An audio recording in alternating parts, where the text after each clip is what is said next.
Hey guys, it's Nicole. I'm back with another video, and today's video is going to be about another classic. So the last video I did on a book about a classic book was about Little Women. I knew that I wanted to do more videos on more classics. I haven't read a bunch of classics, but I'm starting to read more, and I want to make videos about them as I go. And so this book I actually just finished about a week ago, so I wanted to talk about it today. So before I get into the book we're going to talk about today, I just wanted to say, if you subscribed to my channel recently, thank you so much. It really means so much to me. And if you haven't subscribed to my channel, please subscribe. It really costs you nothing, and it really means the world to me. I'm almost at 400 subscribers, and every single one of you means so much to me, but I would love to have more of you on board. So please subscribe. If you end up enjoying this video, like, share, comment if you have something to say. I'd love to hear from all of you. And definitely share this video with anyone that you think might enjoy it. I also just wanted to give a little bit of a heads up. Things are getting a little bit chaotic in my life right now. I don't believe it should have an impact on my channel. I hope to continue posting as regularly as I do. I am doing my best to schedule around it and record ahead of time for some things. So hopefully nothing gets affected, but I did want to let you guys know that things are just getting a little bit crazy right now, and I'm not going to reveal why just yet. I do plan on doing a video about exactly why my life is getting just a little bit chaotic temporarily, but we're not there yet. So now that that's been said, let's go ahead and get into today's book. So today we're talking about Wuthering Heights. I had never read this book before. I really wanted to read it a long time ago, and I think I actually got this book like 10 years ago, but I just didn't feel like I was in the right mindset to read it then, if that makes sense. And I'm actually really glad that I read it for the first time now at my age. And Wuthering Heights is obviously by Emily Bronte. And for those of you who don't know, this is actually Emily Bronte's one and only novel. She wrote poetry and lots of other published poetry collections, but in terms of a long novel, this was her only one. And we are going to get into a little bit of her history and a little bit of why I think her history and her life affects how this book turned out so much. But first, we'll talk a little bit about what the book is actually about, when it was written, that kind of stuff. So I feel like this is a really a huge classic. Like, a lot of people have heard of it. It was written in England a long time ago, but I think to this day in a lot of classic literature, this is considered one of those novels. So in case anyone doesn't know what Wuthering Heights is about, because just because it's a classic does not mean you've read it or even heard of it. So Wuthering Heights, Emily Bronte's only novel, remains one of literature's most disturbing explorations into the dark side of romantic passion. An unpolished and devastating epic of childhood playmates who grow into soulmates, Wuthering Heights revolves around the willfully childish Catherine and the dark Heathcliff, who, in the words of Charlotte Bronte, Emily Bronte's sister, exemplifies the effects which a life of continued injustice and hard usage may produce on a naturally perverse, vindictive, and inexorable disposition. Heathcliff and Cathy believe they're destined to love each other forever, but when cruelty and snobbery separate them, their untamed emotions literally consume them.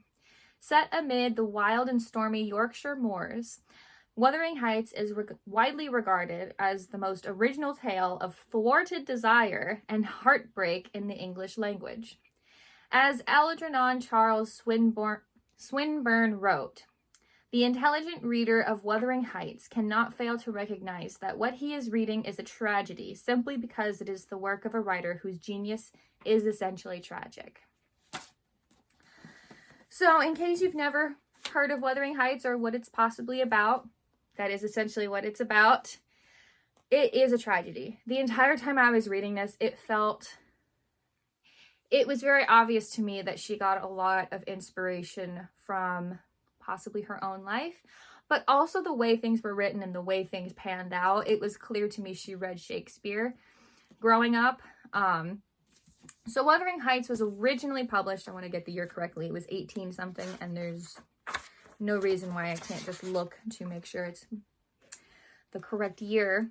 So Wuthering Heights was originally published in 1847, but back in those days, the Bronte sisters, because there were 3 that wrote books, they each published under a pseudonym. So Emily Bronte's pseudonym was Ellis Bell, still had the same initials, and the other 2 Bronte sisters also had pseudonyms, which we'll go into that another day, because I do intend on reading their books as well. There was another time that Wuthering Heights was republished and then republished under her real name.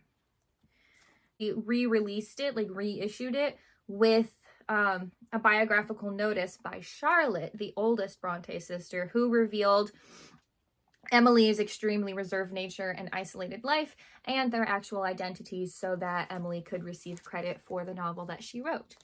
So it's a tale of tragedy, I will say that. I do want to go a little bit into Emily Bronte's life. She was, as it says in her brief description, reserved and reclusive by nature.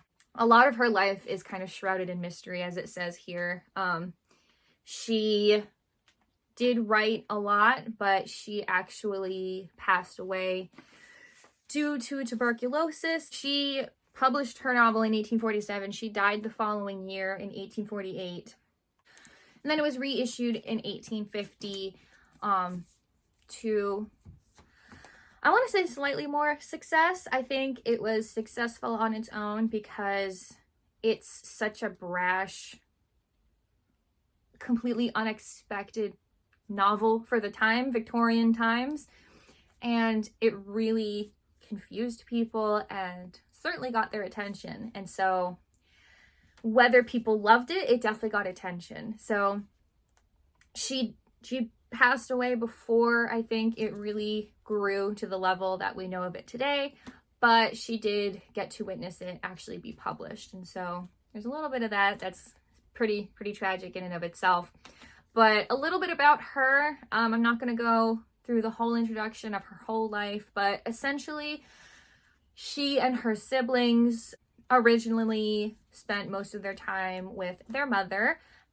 Their father worked some sort of job that doesn't exist today, so I don't know how to describe it, but he wasn't obviously home raising them. Their mother was, but I want to say a couple of their siblings and their mother succumbed to tuberculosis. It was a pretty big disease back then, widespread, and I think usually if you caught things early enough, they may have been able to save you, but I mean, there's only so much, especially at that specific time, because that was the 1820s or so.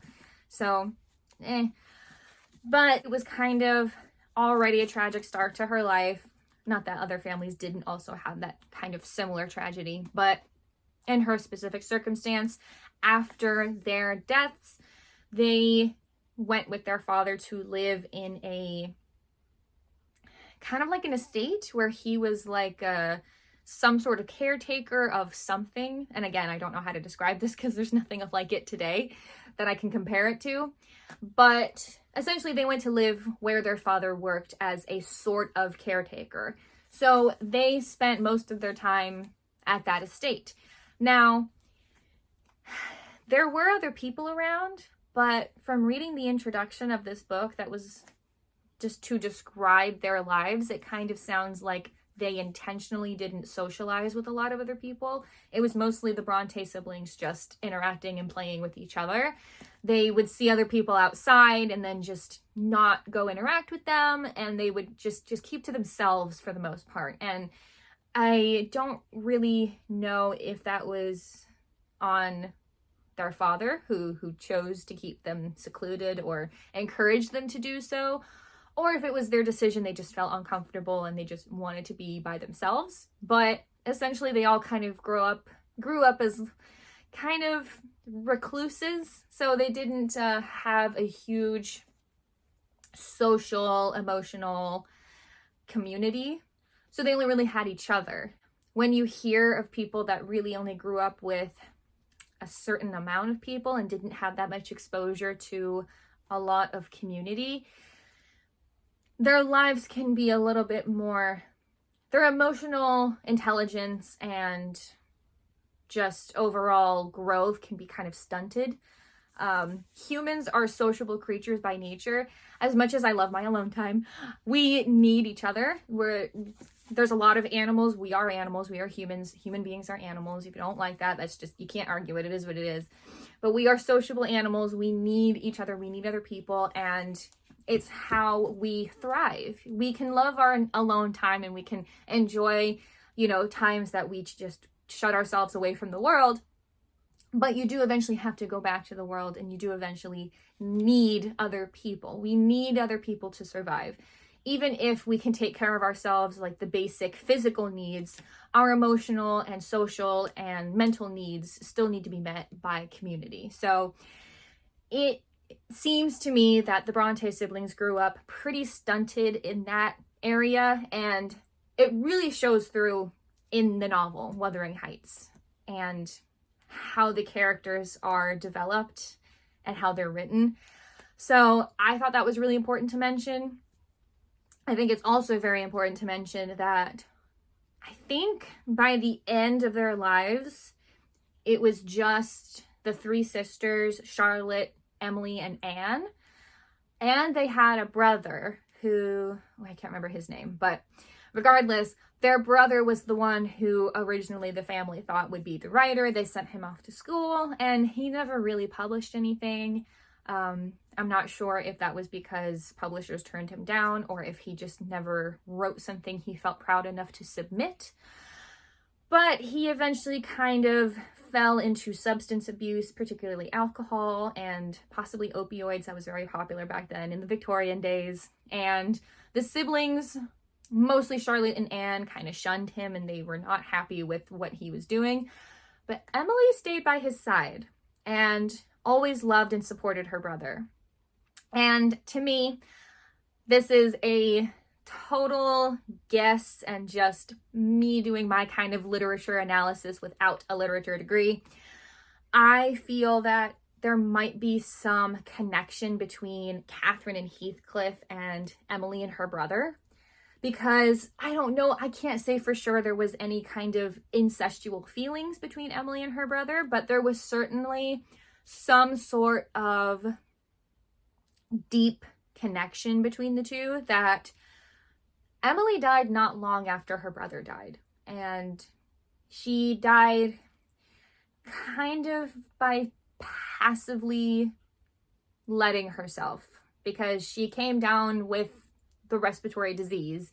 They tried to get her treatment because at that time in the 1840s, I believe, there were possibilities that you could survive if you saw a doctor. Not super likely, but like you could. But she refused. And it kind of seemed like she didn't want treatment because she missed her brother so much. So that's just what I think. And especially because of the way the character Heathcliff is written, I think there's a little bit of Heathcliff in Emily Bronte and a little bit of Emily Bronte in Heathcliff. I actually think that she wrote Heathcliff more in her image than any of the other characters. So, but that's just what I think. I don't know. If you guys have read the book or have heard anything else and you guys think the same or different, let me know in the comments. But yeah, it's a very interesting book, and I think that the way Emily Bronte's life played out definitely plays out in this book. This, to me, is like a imaginative fictional representation of Emily Bronte's life a little bit, with obviously some imagination and just complete made up characters thrown into it. There's even a little bit of history that goes into how Emily, and I believe it was her sister Anne, that created a made-up world and made-up characters and would always play with that stuff, and Anne drifted away from it, but Emily stuck with it, and even some of her poetry included that imagination world that they came up with. So I think that this world is also kind of like that as well. I think Wuthering Heights is very similar to her life, but possibly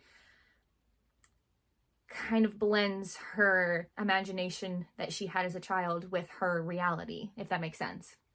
So it's kind of hard for me to say I like this book, I don't like this book, because to me it's like eye-opener into a person's life from a completely different era, location than I know. If you know what I mean? Like, I don't like or dislike this book. It just felt like a really great, almost like an example of what humans can turn to without a lot of social interactions, without a lot of emotional growth, because in the world of Wuthering Heights is an estate, a location. It's because back then they weren't really houses. They were like bigger and had more rooms for servants, for more people, just in general. So I guess you could call it more like an estate than a house.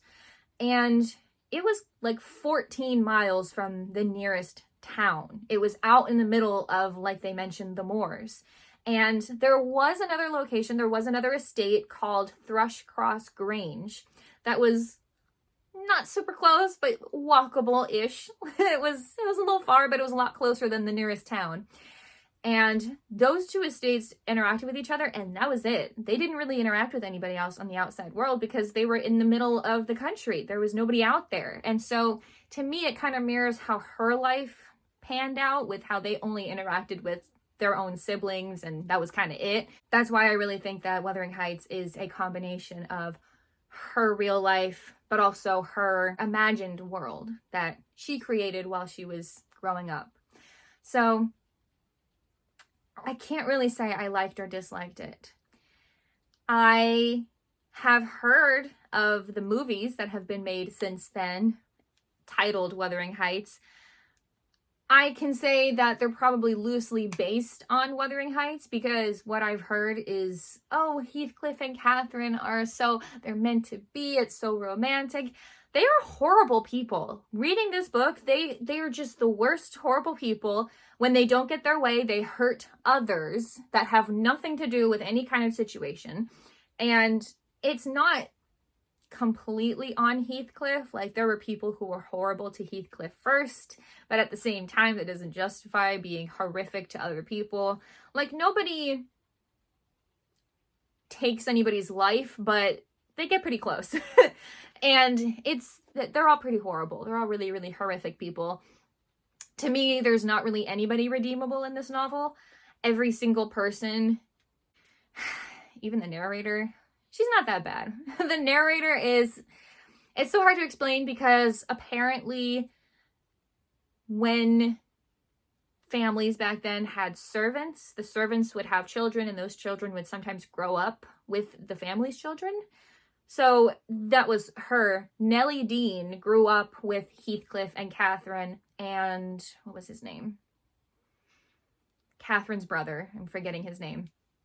But she grew up with them, and so she knew them their whole life, and she became a servant eventually of all of them. And she tells the story to a newcomer who's coming to stay at Thrushcross Grange, because now it is empty and owned by Heathcliff. And it's like, well, how did Heathcliff come to own all this stuff? Like, he wasn't originally part of the family. So even her, she has some moments that to me are not super redeemable, but she's not that bad, I guess. It's just hard for me to say I love or like this book because everybody sucks.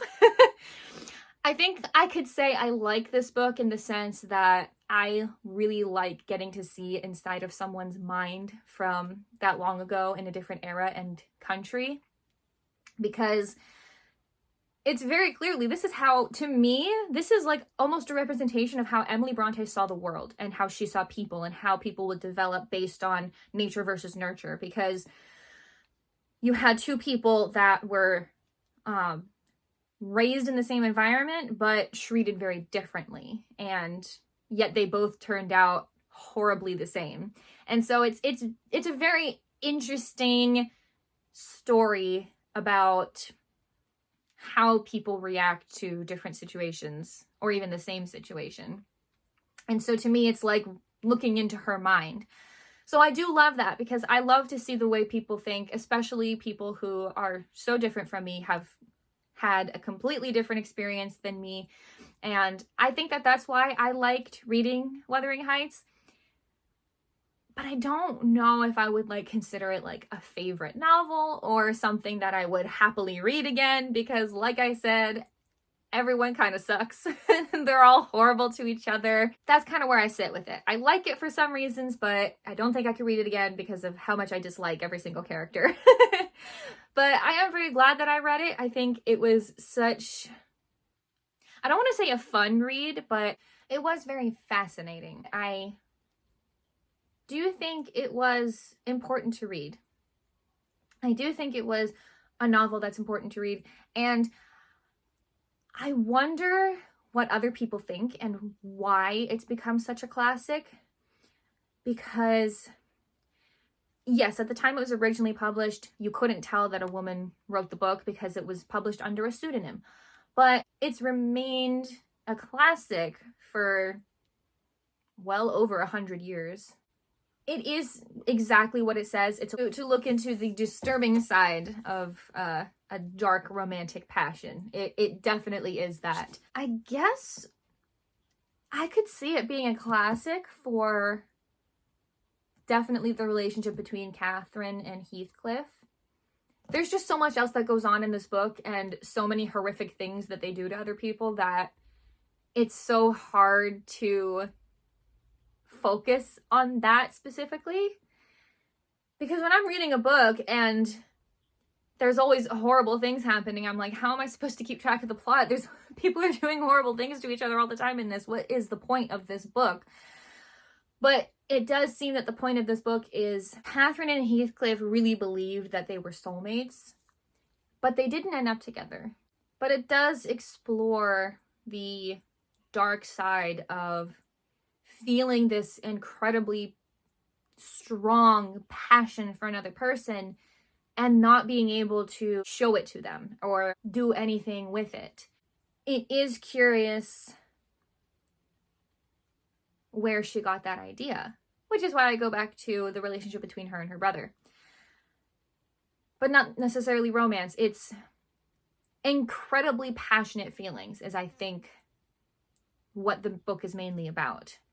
Because Heathcliff and Catherine have such strong feelings towards each other. They're not always positive, like they fight all the time, and it's sometimes they're furious at each other that they don't talk to each other for years. Yes, that happens. But their feelings are still so intense for each other that I guess you could categorize it in we'll call it passionate, because to me this is not a love story.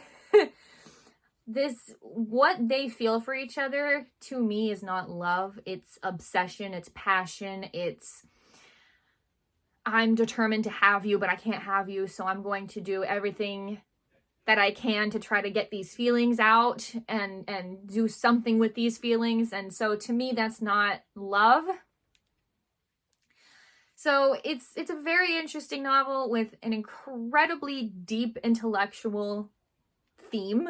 I mean, it really is. It's so hard to, like I said, to pinpoint whether I like it or not, because it's really just, like they said, an exploration and not a happy story. So that's why it's so hard to say, oh, I love this novel. I love how they did things. I think she wrote very beautifully. I think that she came up with such an incredible concept that was probably pretty new for her era, pretty ahead of her time. Like it was definitely done, but in the Victorian era in England, I don't think that was exactly the most popular kind of theme. So I do think that that's why it got so much attention and so much traction, and for good reason. And I think it was written really, really beautifully. And so in that sense, I do understand why it's a classic. And like I said, don't think I'll read this again. I'm a little nervous to watch the movies because I've heard that they're like intense, like romance movies. And I'm like, this is not, this is a dark book. They're horrible people. I don't want to, no. I don't like it when people take movies and completely change the message. So I'm a little nervous to watch the movies, but I don't know. Let me know in the comments if you've seen a Wuthering Heights movie or read the book or maybe both and think I should watch one of the versions. Let me know in the comments because I'm a little nervous to go do that now that I know the book so well. But that's really all I had to say about Wuthering Heights. I do intend to read more classics and to kind of talk about them and just give my thoughts. I did love reading Little Women, and I really did love reading Wuthering Heights. I just don't think I could read it again just because of the dark themes and how much I dislike every character. But I did really like reading it, and so I highly recommend reading it if you haven't. I do think you need to be in the right headspace to read certain novels, and I think that that's true for this novel as well. There are some incredibly dark themes in this book. That's all I have for this week's video. Thank you so much for watching, and I will see you all in the next video.